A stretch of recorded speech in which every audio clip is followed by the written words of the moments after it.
प्यारे दोस्तों, एक लड़का कब्रिस्तान की तरफ से गुजर रहा था। अचानक उसे कब्रिस्तान से कुत्तों के भौंकने की आवाज़ आने लगी।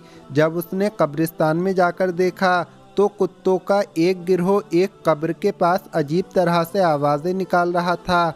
जब उस कब्र को खोला गया तो अंदर क्या निकला, आगे हम आपको वीडियो में बताएंगे। अगर आपने इस वीडियो को लाइक नहीं किया है तो इसे लाइक ज़रूर करें और हमारे चैनल को सब्सक्राइब करके बेल आइकन भी दबा दें। तो चलिए शुरू करते हैं। दोस्तों, गांव देहात का एक नौजवान गांव से बाहर एक फैक्ट्री में नौकरी किया करता था। लिहाजा इसे गांव से निकलकर चंद दूर के फासले पर अपनी फैक्ट्री का सफ़र तय करना पड़ता था। और ये नौजवान किसी भी गाड़ी या सवारी का सहारा नहीं लेता था, बल्कि रोज़ाना पैदल ही अपने काम पर जाया करता था। और इसका ये कहना था कि रोज़ाना पैदल जाने से मेरी वर्जिश भी हो जाती है और मैं अपने आप को फिट महसूस करता हूँ। अब क्योंकि इसका गुज़र गांव के खेतों और हरियाली से होता था तो ये खुद को इंतहाई ताज़ा महसूस करता था। गांव से बाहर जाने पर एक कब्रिस्तान भी मौजूद था, इसीलिए ये रोज़ वहां से गुजरते हुए कब्र वालों को सलाम करता था और उनके लिए दुआ भी करता था। लेकिन दोस्तों, पिछले तकरीबन 3 दिन से इसके सामने एक अजीबोगरीब वाक़या पेश आ रहा था और इसे समझ में नहीं आ रहा था कि इस मामले की क्या वजह है। वो ये सोच रहा था कि मुझे यहाँ से गुजरते हुए तकरीबन 10 साल हो गए हैं, लेकिन आज तक तो ऐसा कभी नहीं हुआ। असल में दोस्तों, पिछले 3 दिन से उसके साथ कुछ यूं हो रहा था कि जब भी वो कब्रिस्तान के बाहर से गुजरता था तो उसको कब्रिस्तान के अंदर से कुत्तों के भौंकने की तेज तेज आवाज़ आया करती थी। वो बड़ा परेशान था कि आखिर कब्रिस्तान में कुत्ते कहाँ से आ गए और इतनी ज़ोर ज़ोर से आवाज़ क्यों निकाल रहे हैं, क्योंकि कब्रिस्तान को तो वैसे भी खामोशी का शहर कहा जाता है और फिर इस खामोश शहर के अंदर ये कुत्ते इतने ज़्यादा ज़ोर ज़ोर से क्यों बोल रहे हैं।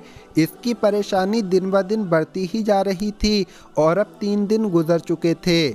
आखिरकार इस नौजवान ने ये फैसला किया कि आज वो कब्रिस्तान के अंदर दाखिल होगा कि आखिर किस जगह पर खड़े होकर ये कुत्ते भौंक रहे हैं और आखिर माजरा क्या है। दोस्तों, अगले दिन जब वो कब्रिस्तान से गुजर रहा था तो कुत्तों के भौंकने की आवाज़ फिर से आने लगी। जैसे ही वो शख्स कब्रिस्तान में दाखिल हुआ तो उसने देखा कि 4 दिन पहले जिसकी मौत हो गई थी उसी की कब्र पर खड़े होकर कुत्तों का एक गिरोह अजीब तरह से आवाज़ें निकाल रहा है।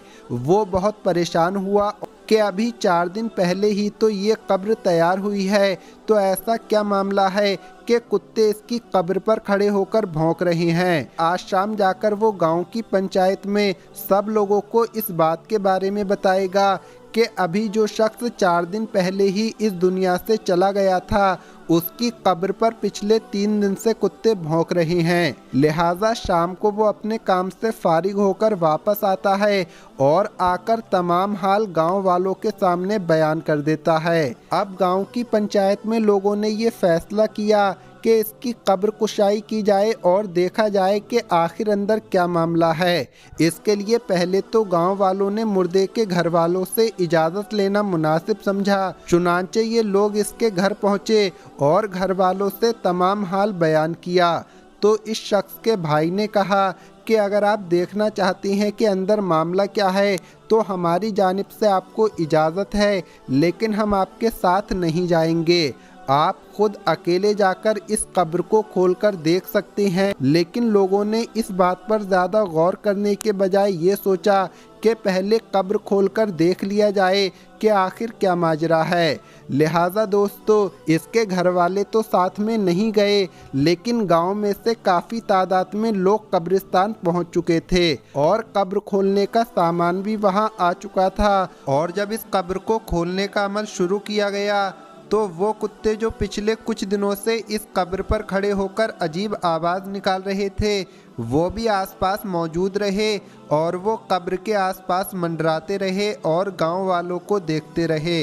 दोस्तों, जैसे ही कब्र को खोला गया तो ऐसा खौफनाक मंजर सामने आया कि जिसने सबके होश उड़ा दिए, क्योंकि जैसे ही कब्र से मिट्टी हटाई गई और मिट्टी के नीचे से तख्ते हटाए गए तो देखा कि इस कब्र के मुर्दे को जानवर बुरी तरह से खा रहे थे।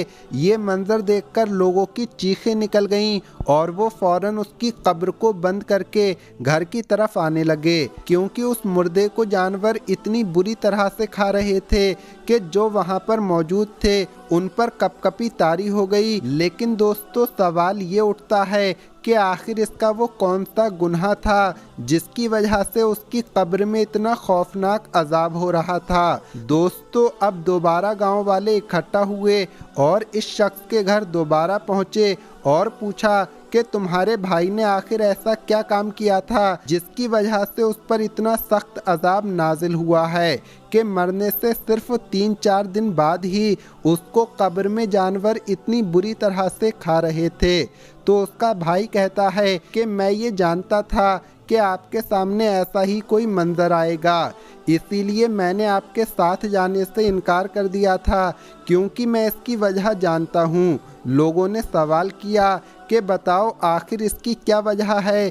तो इस शख्स ने कहा कि मेरा भाई कोई शरीफ आदमी नहीं था, वो दरअसल एक शराबी आदमी था जो कि सारा दिन शराब के नशे में पड़ा रहता था। न उसे घर की परवाह थी और न घर वालों की। उसकी ज़िंदगी का मकसद सिर्फ और सिर्फ अय्याशी करना था और वो शराब पीकर अपने रिश्तों के मायने भी भूल जाता था। यहाँ तक कि वो मेरी माँ को गालियाँ देता था और बाप के साथ भी लड़ाई झगड़ा करता था, और जब उसे शराब पीने के पैसे नहीं मिलते थे तो वो ऐसे बदतरीन गुनाह करता था जिसके बारे में मैं आपके सामने बयान भी नहीं कर सकता। और हम ये जानते थे कि उसका अंजाम इसी तरह का होने वाला है। दोस्तों, उम्मीद करते हैं कि आज के वाक़ये के बाद आपको अंदाज़ा हो चुका होगा कि ये नशा शराब कितनी बड़ी लानत है और क्यों दीन इस्लाम ने मुसलमान को इससे दूर रहने और पीने से मना किया है। दोस्तों, इस्लाम में शराब पीना या पिलाना बिल्कुल हराम है।